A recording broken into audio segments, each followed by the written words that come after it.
Здравствуйте, меня зовут Нурали, и я хожу на журналистику в Алматинский дворец школьников.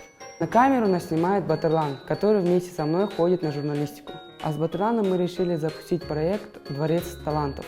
Это передача о кружках Дворца школьников. Каждую неделю мы постараемся снимать, монтировать и выпускать по одной передаче. Мы будем рассказывать о ребятах, которые посещают кружки нашего дворца. К примеру, мы сегодня пришли на занятие «Храк». В переводе означает «лоскутное шитье». Здесь мы узнаем, что такое храк и как с ним работать.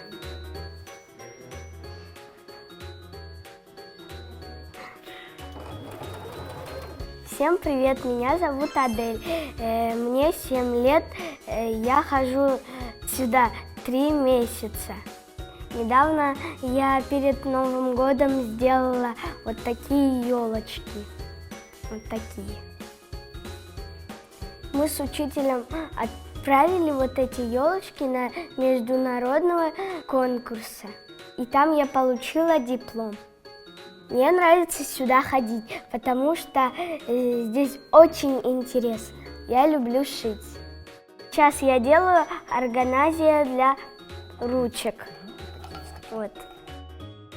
Еще я люблю спортом заниматься, например, плавание. И хожу на плавание во дворец. Думаю, это очень интересно. Лоскутные ткани такие яркие, красивые. Мне бы очень хотелось бы заняться этим ремеслом. Батырлан, а ты бы хотел? Да, конечно, Нурали. Всем спасибо, с вами был Нурали, до скорых встреч.